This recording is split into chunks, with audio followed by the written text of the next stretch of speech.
রাজারহাট দক্ষিণ নারায়ণপুর বিস্ফোরণের ঘটনায় গ্রেপ্তার আরও এক ধৃতের নাম মোহাম্মদ শরীফ ওরফে গোপু ওরফে আকাশ। মধ্যমগ্রাম রাজবাটি এলাকা থেকে গ্রেপ্তার করে নারায়ণপুর থানার পুলিশ। মঙ্গলবার 21শে জুলাই ধৃতকে ব্যারাকপুর কোর্টে তোলা হয়। বিস্ফোরণ কাণ্ডে এখনো পর্যন্ত গ্রেপ্তার করা হয়েছে 4 জনকে। মূল অভিযুক্ত নওয়াজ সিদ্দিকী পলাতক। পুলিশ সূত্রে খবর, মোহাম্মদ হোসেনকে জিজ্ঞাসাবাদ করে উঠে আসে মোহাম্মদ শরীফের নাম। মূলত ধৃত মোহাম্মদ শরীফ বোমা বাঁধার কাজ করত। 4 মাস আগে বাঁধা হয় বলে এমনটাই পুলিশ সূত্রে খবর। ধৃত মোহাম্মদ শরীফের বিরুদ্ধে মধ্যমগ্রাম থানা সহ একাধিক থানায় অভিযোগ রয়েছে। কলকাতার নাকের ডগায় রাজারহাটের দক্ষিণ নারায়ণপুরের সুপারি বাগান এলাকা। সুপারি বাগানের একটি অতি সাধারণ ভাড়া বাড়িতে হঠাৎ বিকট শব্দে বিস্ফোরণ এবং তারপর সেখান থেকে একে একে রহস্যের জট ছাড়ানো। 17 জুলাই শুক্রবার রাতের সেই বিস্ফোরণ কেবল দুটো ঘরের দেওয়াল উড়িয়ে দেয়নি, উড়িয়ে দিয়েছে বিধাননগর পুলিশ কমিশনারেটের তথা রাজ্য পুলিশের সুরক্ষা ও গোয়েন্দা নজরদারির কঙ্কালসার চেহারাটাকেও।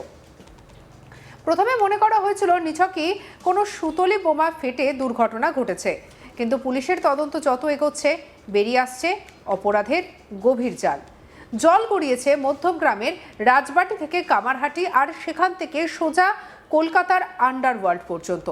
একের পর এক গ্রেপ্তারি প্রমাণ করে দিচ্ছে যে রাজারহাটের এই ভাড়া বাড়িটা আসলে কোনো সাধারণ বসবাসের আস্তানা ছিল না, ছিল বোমার মশলা লুকোনো, বোমা বাঁধা আর বিস্ফোরক সরবরাহের এক বিশাল গোপন ডেরা। ঘটনাক্রমের দিকে তাকালে বোঝা যাবে কতটা সুপরিকল্পিতভাবে এই জাল বোনা হয়েছিল। বিস্ফোরণের পর তদন্তে নামে বিধাননগর পুলিশের গোয়েন্দার এবং প্রথমেই তারা ধরে ফেলেন মোহাম্মদ শামীমকে। কামারহাটির বাসিন্দা শামীম পেশায় ফল বিক্রেতা হলেও খাতায় কলমে তার অপরাধের রেকর্ড হচ্ছে দীর্ঘ। 2018 সালে মাদক আইনে ধরা পড়ে 3 বছর জেল খেটে আসা এই অপরাধী কামারহাটিতে থাকতে পারতেন না পুলিশের ভয়ে। পরিবারও তাকে ত্যায্য করেছিল, আর সেই শামীমের আস্তানা গড়েন রাজারহাটে। রাজবাটির দালাল মোহাম্মদ শাহিন শাহর মধ্যস্থতায় এবং ভুয়ো পরিচয়পত্রকে ব্যবহার করে গৃহকর্তা জুলফিকার আনসারির বাড়িতে ভাড়া নেন তিনি। এরপর শামীমকে জেরা করতেই বেরিয়ে আসে মোহাম্মদ হোসেনের নাম।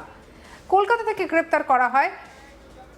হোসেন ছিলেন বিস্ফোরক ক্যারিয়ারের, অর্থাৎ যার কাজ ছিল বেআইনি বোমা এবং বোমা তৈরির মশলা সাপ্লাই করা। কিন্তু গল্প এখানেই শেষ হয়নি। হোসেনকে টানা জেরা করতেই নারায়ণপুর থানায় পুলিশের সামনে উঠে আসে সবথেকে মারাত্মক নাম, মোহাম্মদ শরীফ ওরফে গোপু ওরফে আকাশ। মধ্যমগ্রামের রাজবাটি এলাকা থেকে ধরা পড়া এই গোপুই হলো আসল মাস্টার মাইন্ড, যে পেশাদারদের মতো বোমা বাঁধার কাজ করত। পুলিশ সূত্রে জানা গিয়েছে প্রায় 4 মাস আগে এই গোপু নিজের হাতে রাজারহাটের ওই ডেরায় বসে একাধিক বোমা বেঁধেছিল। অর্থাৎ গত 4 মাস ধরে একটা পুরো বোমার গুদাম তৈরি হচ্ছিল, অথচ অত ঘিঞ্জি এলাকায় একটা সাধারণ লোকালয়, অথচ স্থানীয় পুলিশ বা গোয়েন্দাদের কাছে তার কোনো আগাম খবরই ছিল না।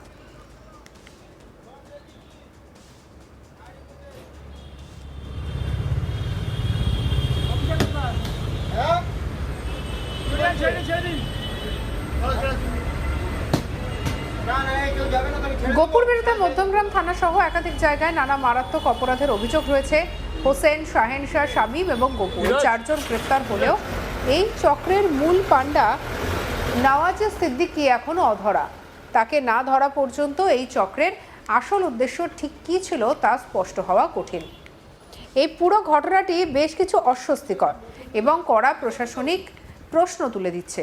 যে রাজারহাট নিউটাউন এলাকায় আধুনিক কলকাতার মুখ বলে প্রচার করা হয়, তার একেবারে কোল ঘেঁষে দক্ষিণ নারায়ণপুরের মতো জায়গায় এত সহজে দুষ্কৃতীরা ঘাঁটি কাটছে কিভাবে?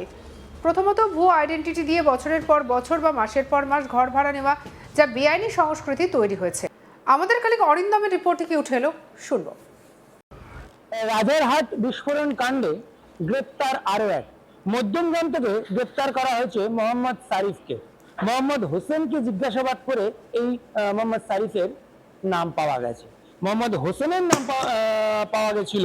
মোহাম্মদ শামীমকে জিজ্ঞাসাবাদ করে। অর্থাৎ শুক্রবার দিন সন্ধ্যায় যে বিস্ফোরণ হয় রাজারহাটের দক্ষিণ নারায়ণপুর অঞ্চলের একটি বাড়িতে, যেখানে বিস্ফোরণের তীব্রতা এতটাই ছিল যে ঘরে বিস্ফোরণ হয় সেই ঘরের দেওয়াল পর্যন্ত ভেঙে যায়। সেদিন সেই সিসিটিভি ফুটেজে চিত্র ধরা পড়েছিল। সেই চিত্র অনুযায়ী বাড়ির বাইরে একটি বাইক আসে, তারপর বাইকের থেকে একটি ছেলে সে বেরিয়ে আসে, যার হাতে একটি ব্যাগ ছিল।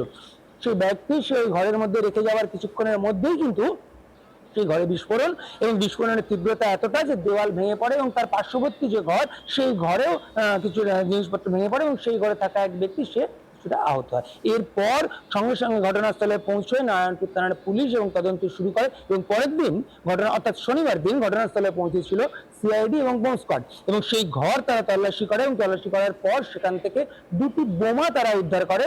হাত বোমা তারা সেখান থেকে উদ্ধার করে নিয়ে গেছিল, যেরকমটা আমরা জানতে পেরেছিলাম সূত্র মারফত। সেই বোমাগুলিকে পরে রাজারহাটে কিন্তু নিষ্ক্রিয় করা হয়েছিল। আর এদিনই বিকেলবেলায় ঘটনার তদন্ত শুরু করেছিল এনআইএ টিম কিন্তু পৌঁছে গেছিল সেই ঘটনাস্থলে, এবং তারা সেই ঘরের ভেতর থেকে কিন্তু নমুনা সংগ্রহ করে।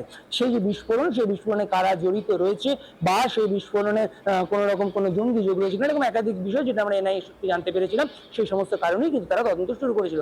এরপর বিধাননগর পুলিশ কিন্তু তদন্ত ক্রমশ এগিয়ে নিয়ে যায়, এবং প্রথমে তারা যে ব্যক্তি এই বাড়িটি ভাড়া নিয়েছিল, অর্থাৎ মোহাম্মদ শামীম কামারহাটি অঞ্চলের বাসিন্দা, যে ঘরটি ভাড়া নিয়েছিল কয়েকদিন আগেই, তাকে গ্রেপ্তার করে। পাশাপাশি মোহাম্মদ শাহিন শাহ, যে এই যে ভাড়া, অর্থাৎ এই বাড়ির মালিক আর এই যে ব্যক্তি, অর্থাৎ কামারহাটির যে ব্যক্তি, তাদের মধ্যে যে যোগাযোগ ঘটিয়ে দিয়েছিল এবং যে ভাড়াটা করিয়ে দিয়েছিল, সেই ব্যক্তি মোহাম্মদ শাহিন শাহ, তাকে গ্রেপ্তার করে পুলিশ। এই মোহাম্মদ শামীম, যে এই কামারহাটি অঞ্চলের বাসিন্দা, তাকে জিজ্ঞাসাবাদ করেই কিন্তু মোহাম্মদ হোসেনের নাম পাওয়া যায়, এবং তাকেও কিন্তু ইতিমধ্যেই গ্রেপ্তার করে বিধাননগর পুলিশ।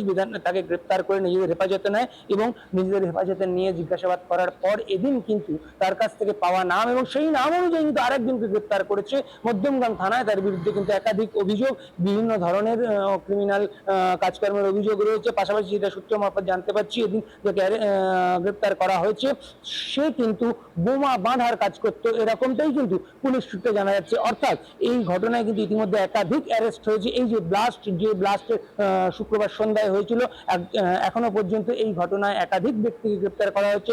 যে ব্যক্তি বাড়ি ভাড়া নিয়েছিল তাকে, যে ভাড়া করিয়ে দিয়েছিল তাকে, এবং যে ব্যক্তি ভাড়া নিয়েছিল সেই মোহাম্মদ শামীম, তাকে জিজ্ঞাসাবাদ করে যে নামগুলো পাওয়া গেছিল সেরকম দুজন ইতিমধ্যেই কিন্তু গ্রেপ্তার করা হয়েছে, এবং বিধাননগর পুলিশ এই তদন্ত এগিয়ে নিয়ে যাচ্ছে। এবং মূলত যেটা আমরা সূত্র মারফত জানতে পারছি, যে এই ঘটনার যে মূল অভিযুক্ত, যাকে পুলিশ মনে করছে যে মূল অভিযুক্ত, সে কিন্তু এখনো ধরা পড়েনি। তার খোঁজে কিন্তু তল্লাশি চলছে, এবং আপাতত বিধাননগর পুলিশ তদন্ত এগিয়ে নিয়ে যাচ্ছে যে কারা কারা আরো এর সঙ্গে যুক্ত রয়েছে।